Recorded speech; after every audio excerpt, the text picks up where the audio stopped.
सर्वाधिक प्रोटीन पाई जाती है। सर्वाधिक प्रोटीन किसके दूध में पाई जाती है? गाय के दूध में, बकरी के दूध में, भैंस के दूध में और भेड़ के दूध में। फटाफट बताएं कि सर्वाधिक दूध है कौन से दूध में, किस पशु के दूध में प्रोटीन पाया जाता है। कोई भी उत्तर गलत नहीं करेगा। और एक बार क्लास को लाइक जरूर कर दीजिएगा, सब्सक्राइब कर दीजिएगा। नए हैं जो, क्लास को सब्सक्राइब कर दीजिएगा। इसी प्रकार के प्रश्न आपके सामने आते रहेंगे। और इस प्रश्न का उत्तर होगा, राइट उत्तर होगा डी, भेड़ के दूध में। सर्वाधिक प्रोटीन किसके दूध में? भेड़ के दूध में होता है 6.2%। 6.2% होता है। और भैंस में 3.6% होता है। बकरी के दूध में 3.5% होता है। और गाय के दूध में 3.3% होता है।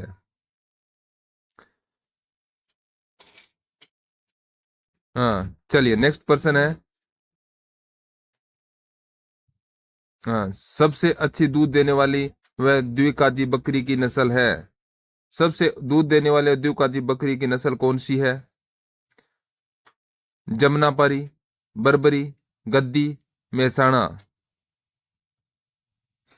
तो सबसे अच्छे दूध देने वाली वह द्विकाजी बकरी की नस्ल कौन सी है? फटाफट उत्तर बताएं। आप कमेंट में उत्तर जरूर बताएं। और जो भी नए साथी है तो वो एक बार क्लास को सब्सक्राइब जरूर कर दें। तो राइट आंसर होगा जमुनापारी। राइट आंसर ए होगा जमुनापारी। नेक्स्ट प्रश्न है, पशु में त्वचा संबंधित रोग के कारक है। पशुओं के अंदर त्वचा संबंधित रोग के कारक कौन कौन से हैं? कौन सा कारक है इनमें से? तो बाह्य परजीवी, अंत्य परजीवी, विषाणु, इनमें से कोई नहीं। तो फटाफट सभी साथी एक बार कमेंट कर दीजिएगा और क्लास को लाइक कर दीजिएगा। तो राइट आंसर होगा बाह्य परजीवी। ए ऑप्शन बिल्कुल राइट हो जाएगा इसका। नेक्स्ट प्रश्न है, निम्न में से बाह्य परजीवी रोग उत्पन्न करने वाले अवयव है। तो इन निम्न में से बाह्य परजीवी रोग उत्पन्न करने वाले कौन से हैं अवयव है? जूं है, पिस्सू है, टेपवर्म है, ए व बी दोनों है। हाँ, तो यहां पर इस प्रश्न का राइट आंसर क्या हो जाएगा? फटाफट बताएं। वेरी गुड, बहुत बढ़िया। हाँ, तो इसका राइट आंसर हो जाएगा जू और पिस्सू। ए व बी ऑप्शन दोनों हो जाएंगे। तो इसमें डी ऑप्शन है, बिल्कुल राइट लगाएंगे इसमें डी ऑप्शन। चलिए नेक्स्ट प्रश्न है, नवजात बछड़े को एफएमडी टीका किस आयु में लगाया जाता है? नवजात बछड़े को एफएमडी का टीका किस आयु में लगाया जाता है? 2 माह है, 6 माह है, 8 माह है और 2 माह है। फटाफट बताएं। बिल्कुल इसका राइट आंसर हो जाएगा 6 महीने के अंदर। 6 महीने के अंदर लगता है। तो एक साल के अंदर, एक साल में 2 बार लगता है। एक साल में 2 बार लगता है। तो यहाँ पर राइट ऑप्शन बी हो जाएगा, आपका बी ऑप्शन राइट हो जाएगा। चलिए नेक्स्ट प्रश्न है, गुजरात के कच्छ क्षेत्र में कौन सी घुमंतू चरवाहा जाति पाई जाती है? गुजरात के कच्छ के क्षेत्र के अंदर कौन सी घुमंतू जाति पाई जाती है? बंजरा, मलधारी, दंगड़ महाराष्ट्र और गद्दी। तो कौन सी चरवाहा जाति पाई जाती है? फटाफट इसका उत्तर बताएं और सभी क्लास को एक बार लाइक जरूर कर दें। तो इसका राइट आंसर क्या हो जाएगा?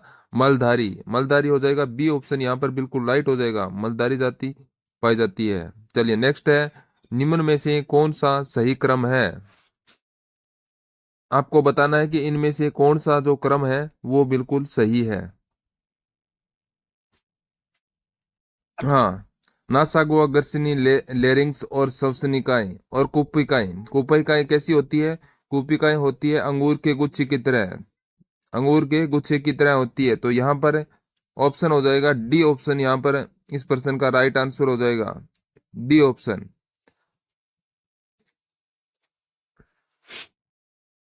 जी चलिए नेक्स्ट प्रश्न है, भेड़ व बकरी में शरीर का सामान्यतः तापमान कितने डिग्री फ़ारेनहाइट होता है? भेड़ और बकरी के शरीर में सामान्यतः तापमान कितने फ़ारेनहाइट होता है? 100.5 degree Fahrenheit, 102 degree Fahrenheit, 105 degree Fahrenheit और 103 डिग्री फ़ारेनहाइट। फटाफट इसका उत्तर बताएं। भेड़ और बकरी के शरीर का तापमान कितना होता है सामान्यतः? कितना होता है? तो यहाँ पर हो जाएगा 102 डिग्री फ़ारेनहाइट। चलिए नेक्स्ट है, दूध का हिमांक फ्रीजिंग पॉइंट कितना होता है? दूध का फ्रीजिंग पॉइंट कितना होता है? सभी विद्यार्थी कमेंट में उत्तर बताएं। सभी विद्यार्थी कमेंट में उत्तर जरूर बताएं, जिससे आपकी लेवल का पता चलता है। तो इसका क्या हो जाएगा? दूध का हिमांक यानी फ्रीजिंग पॉइंट कितना होता है दूध का? हाँ, यहाँ पर जमाव, जमाव यानी कि हिमांक क्या होता है या फ्रीजिंग क्या होता है? जमाव पॉइंट पूछा है। जमाव पॉइंट कितना होता है? 0.52 से 0.55 डिग्री सेंटीग्रेड है। हाँ, जमाव बिंदु, जमाव बिंदु होता है। और उबालने, हाँ, उबाल का बिंदु कितना होता है? उबाल का बिंदु कितने टेम्परेचर पर, कितने क्वथनांक पर?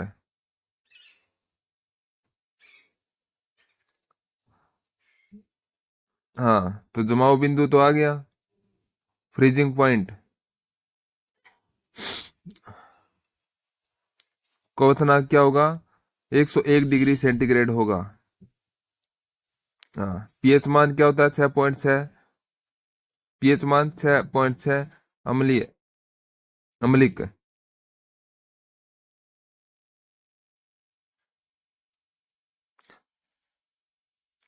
और अपेक्षिक घनत्व, अपेक्षिक घनत्व कितना? 1.028 से 1.032। हाँ, ये बहुत ही महत्वपूर्ण है, इसको ध्यानपूर्वक रखना। बहुत ही महत्वपूर्ण है ये। बहुत सारे प्रश्न आपके एक ही पॉइंट के अंदर, बहुत सारे प्रश्न आपके क्लियर हो गए यहाँ पर। तो यहाँ पर इस प्रश्न का होगा -0.55 डिग्री सेंटीग्रेड। तो चलिए नेक्स्ट प्रश्न है, आवासीय पशुओं का आमाशय कितने भागों में बंटा होता है? आवासीय पशुओं का आमाशय है, आमाशय वो कितने भागों में बंटा होता है? 4, 3, 2, 4, 3, 1, या बी व सी दोनों? कितने भागों में बंटा होता है आवासीय पशुओं का आमाशय? फटाफट उत्तर बताएं। हम्म, जो रूमिनेट पशु होते हैं, जो रूमिनेट पशु कौन से होते हैं? रूमिनेट पशु, रूमिनेट पशु होते हैं जुगाली काटने वाले, जुगाली निकालते हैं वो। और उनके चार भाग होते हैं, इनके चार भाग होते हैं, रूमन, रेटिकुलम, ओमेजम और ओबिमेजम। कौन सा होता है? ओबिमेजम। हाँ, इनके चार भाग होते हैं। और आभासी, जो आभासी पशु है उनके कितना होता है? आभासी की केवल एक होता है, वो होता है ओमेजम। ओमेजम होता है। तो यहाँ पर राइट आंसर 3 हो जाएगा। बी ऑप्शन बिल्कुल राइट हो जाएगा यहाँ पर। हम्म, और यहाँ पर ये है आभासी पशु कौन से है जो जुगाली नहीं निकालते हैं? तो ये एरोमनी, एरोमती पशु या नॉन रूमिनेट, नॉन रूमिनेट पशु कौन कौन से होते हैं जो जुगाली नहीं करते? वो पशु जैसे सुअर है, कौन सा? सुअर हो जाएगा, कुत्ता, बिल्ली, हाथी। ऐसे पशु है जो जुगाली नहीं करते। इनके अमाशय का एक ही भाग होता है। इनके अमाशय कितने होते हैं? अमाशय का एक ही भाग होता है। यह ध्यान रखना, बहुत इंपॉर्टेंट है ये आपके लिए। कितना? एक ही भाग होता है इनके, अमाशय का एक ही भाग होता है। वो कौन से होता? केवल एक भाग होता है, एबोमेजम। एबोमेजम होता है इसे, एक ही भाग होता है। चलिए नेक्स्ट पर्सन है, रूमिनेट में श्रवण दांतों से संबंधित असंगत है। रूमिनेट में श्रवण दांतों से संबंधित असंगत है। क्या है इसमें असंगत? श्रवण दांत 6 जोड़ी अस्थायी व स्थायी होते हैं, जबड़े के दोनों तरफ, और स्थायी होते हैं। तो इसका राइट आंसर यहाँ पर क्या हो जाएगा? हाँ, तो यहाँ पर रूमिनेट है। रूमिनेट कौन सा? मोलर दांत है, मोलर दांत है। और एक है अवर संवक, संवक होते हैं जो प्रीमोलर होते हैं, प्रीमोलर होते हैं। तो यहाँ पर पूछे ऋण दांत 6 जोड़ी होते हैं, राइट है। जबड़े में दोनों तरफ होते हैं, ये भी राइट है। स्थायी होते हैं, ये भी राइट है। और अस्थायी होते हैं, ये गलत है, ये स्थायी होते हैं। तो यहाँ पर बी ऑप्शन को यहाँ पर राइट कर लेना, इस पर्सन का बी ऑप्शन बिल्कुल राइट होगा। हाँ, रूमिनेट में सर्वदांतों असंगत, इसमें बी ऑप्शन बिल्कुल राइट होगा। नेक्स्ट है गाय को 1 किलो दाना कितने दूध उत्पादन पर देते हैं। तो यहां पर पूछा है कि गाय जब 1 किलो दूध देती है तो उसको कितने दाना, हाँ दाना कितने दूध उत्पादन पर देते हैं। तो यहाँ पर यह पूछा है कि गाय गाय को जो 1 किलो दूध देती है तो उसको चारा कितना दिया जाता है, ये यहाँ पर पूछा है। फटाफट सभी आंसर लगा दीजिएगा, इसका क्या आंसर होगा कमेंट में लगा दीजिए, सभी आंसर लगा दीजिए क्या हो जाएगा इसका। तो यहाँ पर हो जाएगा, इसका राइट आंसर हो जाएगा 3 लीटर, 3 लीटर। बी ऑप्शन बिल्कुल राइट हो जाएगा यहाँ पर। हाँ, 1 किलो दाना है वो 3 लीटर दूध के ऊपर देते हैं गाय को। बी ऑप्शन यहाँ पर बिल्कुल राइट होगा आपका। हाँ, तो भैंस को कितने पर देते हैं, तो भैंस को देते हैं 2.5 लीटर पर, भैंस को 2.5 लीटर के ऊपर देते हैं।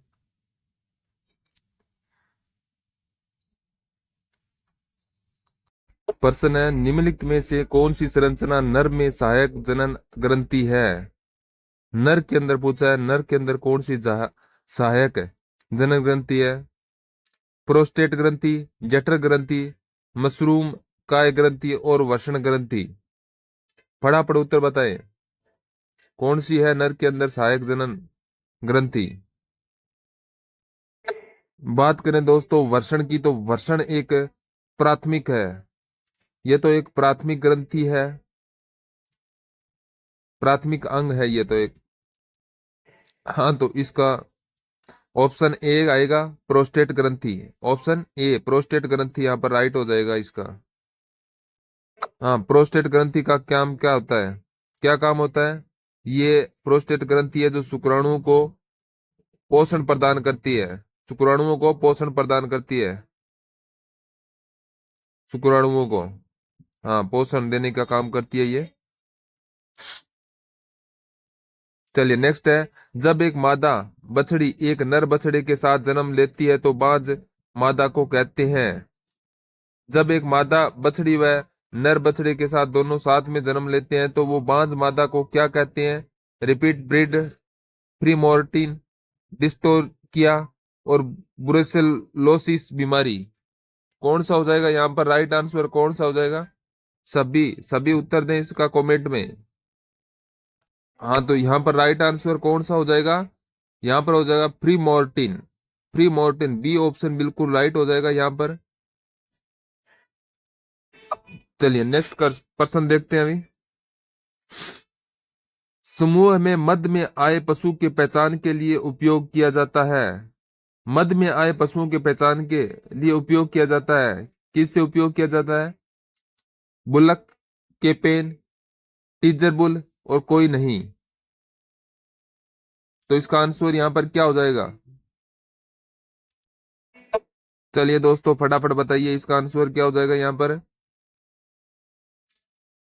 क्या होगा इसका राइट आंसर। इसका राइट आंसर हो जाएगा टीजर बुल हो जाएगा, टीजर बुल। सी बिल्कुल राइट ऑप्शन हो जाएगा। पशु हीट में मध्य में होते हैं इसके लिए होता है। चलिए नेक्स्ट है, सुजाता नस्ल किसका संकरण है। यहाँ पर सुजाता नस्ल है वो किसका संकरण है, बताएं सभी दोस्तों, बताएं सभी फटाफट बताएं।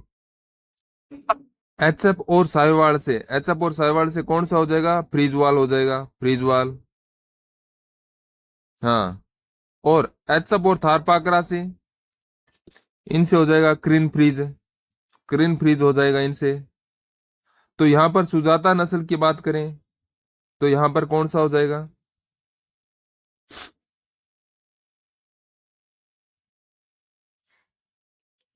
ये हो जाएगा राइट जर्सी, जर्सी और साहिवाल। डी ऑप्शन बिल्कुल राइट हो जाएगा, जर्सी और साहिवाल।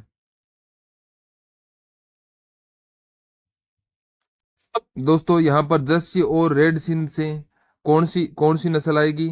जर्सी और रेड सिंध से कौन सी नस्ल आएगी? हाँ, तो इससे आएगी जरासिंध, जरसिंध आएगी। तो यहाँ पर राइट ऑप्शन हो जाएगा डी, राइट ऑप्शन हो जाएगा यहाँ पर डी। चलिए नेक्स्ट प्रश्न है, भेड़ के दूध में वसा प्रतिशत होता है? भेड़ के दूध में वसा की कितने प्रतिशत होता है?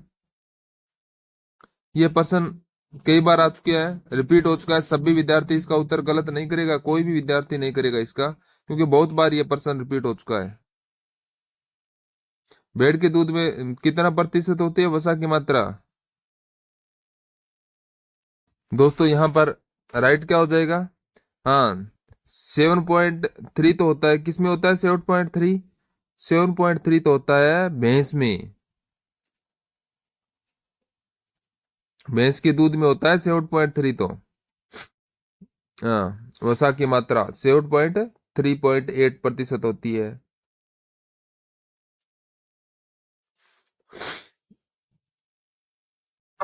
अब दोस्तों आपसे पूछ लें कि बकरी के दूध में कितनी वसा होती है, तो बकरी के दूध में कितनी होती है? हाँ, 4.5%। और गाय के दूध में 4.14%। और ऊँटनी के दूध में कितनी होती है? ऊँटनी के दूध में वसा की मात्रा कितनी होती है? हाँ, तो यहाँ ऊँटनी के दूध में कितना आएगा? ऊँटनी के दूध में आएगा 5.3, 5.3 आएगा ऊँटनी के दूध में। यहाँ पर राइट आंसर हो जाएगा ऑप्शन नंबर सी, 7.9%। सी राइट आंसर हो जाएगा। चलिए नेक्स्ट है, भैंस के दूध का अपेक्षित घनत्व कितना होता है? भैंस का दूध का अपेक्षित घनत्व, घनत्व कितना होता है? अब यहाँ पर अपेक्षित घनत्व पूछा है, ओनली भैंस के अपेक्षित घनत्व, दूध का, भैंस के दूध के अपेक्षित घनत्व पूछा है, तो कितना होता है? दोस्तों दूध का अपेक्षित घनत्व कितना होता है? कितना होता है? 1.028% से 1.03% है।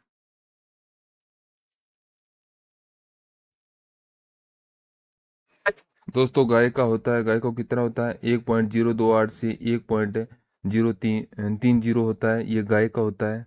और भैंस का होता है, भैंस का कितना होता है? ये होता है 1.030 से 1.032। तो यहाँ पर बी ऑप्शन बिल्कुल राइट हो जाएगा, बी ऑप्शन यहाँ पर राइट होगा आपका। चलिए दोस्तों नेक्स्ट क्वेश्चन है, ब्राउन स्विस व कर्ण स्विस किसकी नस्ल है? आपको यहाँ पर बताना है कि ब्राउन स्विस और कर्ण स्विस है वो कौन सी नस्ल है, भैंस की, बकरी की, भेड़ की, गाय की?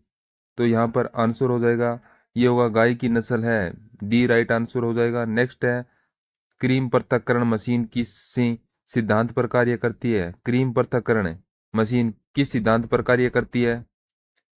फटाफट उत्तर बताएं, फटाफट उत्तर बताएं सभी विद्यार्थी, कोई भी गलत नहीं करेगा इसका आंसर। जो दूध के अंदर से जो क्रीम को पृथक्करण करते हैं वो किस सिद्धांत पर कार्य करती है? हाँ, तो इसका राइट आंसर क्या हो जाएगा? राइट होगा अपकेंद्रीय बल, ये राइट ऑप्शन हो जाएगा। नेक्स्ट है, पक्षियों को खाने के लिए जालीदार पिंजरे का उपयोग किस प्रणाली में किया जाता है? कौन से प्रणाली में किया जाता है? बेंट्री प्रणाली, डीप लीटर प्रणाली, बिछावन अपान प्रणाली, और प्रोट्री घेरा प्रणाली। पिंजरे की थकावट, पिंजरे की थकावट किसे कहते हैं? बेंट्री प्रणाली को पिंजरे की थकावट कहा जाता है, बेंट्री प्रणाली को। तो यहाँ पर ए ऑप्शन बिल्कुल राइट हो जाएगा। चलिए नेक्स्ट प्रश्न है, भारत में एआई सर्वप्रथम कब की गई? आर्टिफिशियल इंसुमिनेशन सर्वप्रथम कब की गई थी? विश्व के अंदर कब की गई थी? विश्व में तो की गई थी 1780 के अंदर। लेजारो स्पेलजानी ने की है, लेजारो स्पेलजानी ने की है। मैसूर कर्नाटक की सबसे पहले एआई की शुरुआत होती है। हाँ, तो इसका राइट आंसर होगा 1939 के अंदर सम्मत कुमार। सम्मत कुमार के द्वारा किया गया था। सभी क्लास को एक बार लाइक जरूर कर दे। नेक्स्ट पर्सन है, भेड़ की आवाज को कहते हैं। भेड़ है, भेड़ की आवाज को क्या कहते हैं? पेन, स्टे, सेड और नाद। सभी इसका आंसर दे। भेड़ की आवाज को क्या कहते हैं? हाँ दोस्तों, यहाँ पर जी ये सेड है। सेड किसके लिए होता है? गाय भैंस के लिए। सेड से आवाज, सेड होता है आवाज है। और स्टे, स्टे किसके लिए होता है? यहाँ पर ऑप्शन नंबर एक हो जाएगा ए, पेन हो जाएगा। पेड़ की आवाज को क्या कहते हैं? पेन कहते हैं। ऑप्शन नंबर एक हो जाएगा यहाँ पर।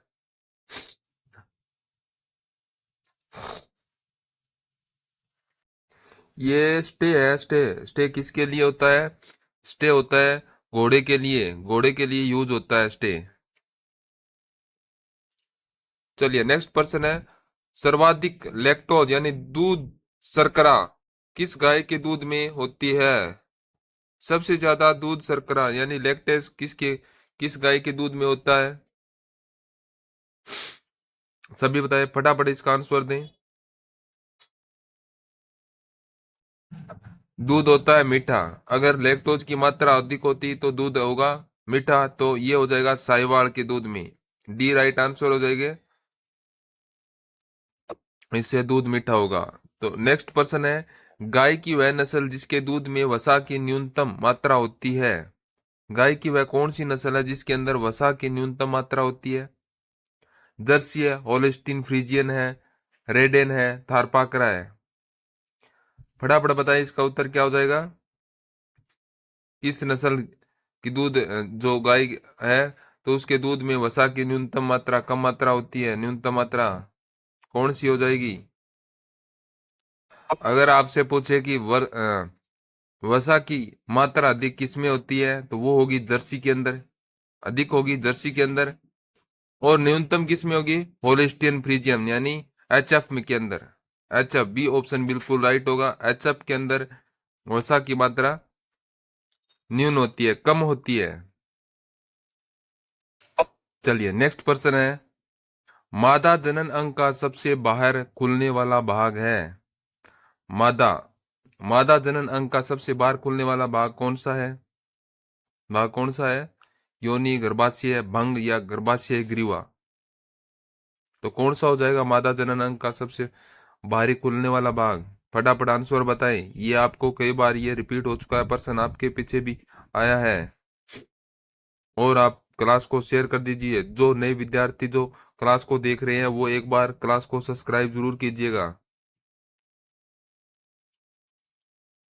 हाँ, तो इसका राइट आंसर क्या हो जाएगा? यहाँ पर राइट आंसर होगा भंग। भंग हो जाएगा, सी ऑप्शन बिल्कुल राइट हो जाएगा यहाँ पर। चलिए नेक्स्ट क्वेश्चन है, वीर्य सेचन में एक बार में कितना वीर्य पिपेट में लिया जाता है? वीर्य सेचन के वक्त पिपेट होती है, पिपेट के अंदर कितनी कितना लिया जाता है, कितनी मात्रा के अंदर लेते हैं एक बार पिपेट के अंदर वीर्य कितना लेते हैं? तो इसका आंसर बताएं, फटाफट आंसर बताएं। हाँ, तो इसका राइट आंसर क्या हो जाएगा? राइट होगा 0.5 से 2 ml। यहाँ पर बी ऑप्शन बिल्कुल राइट हो जाएगा। वीर्य पिपेट के अंदर 0.5 से 2 ml लेते हैं। चलिए नेक्स्ट पर्सन है, निम्न में से अंडों में कौन सी प्रोटीन पाई जाती है? आपको बताना है कि यह अंडों के अंदर कौन से प्रोटीन पाया जाता है। कैरोटीन, फेब्रोजिन, एल्बुमिन और उपरोक्त सभी। तो कौन सी पाई जाती है अंडों के अंदर प्रोटीन की मात्रा? इसका राइट आंसर क्या होगा? सभी इसका कमेंट में आंसर दें। कोई भी विद्यार्थी इसका उत्तर गलत नहीं करेगा और क्लास को एक बार लाइक जरूर कर दें। फटाफट बताएं दोस्तों। अंडों के अंदर जो पीलापन होता है वो किसके कारण होता है? अंडों में जो पीलापन होता है वो किसके कारण होता है? वो जेंथोफिल के कारण होता है, जेंथोफिल के कारण। तो यहां पर इसका राइट आंसर हो जाएगा एल्बुमिन।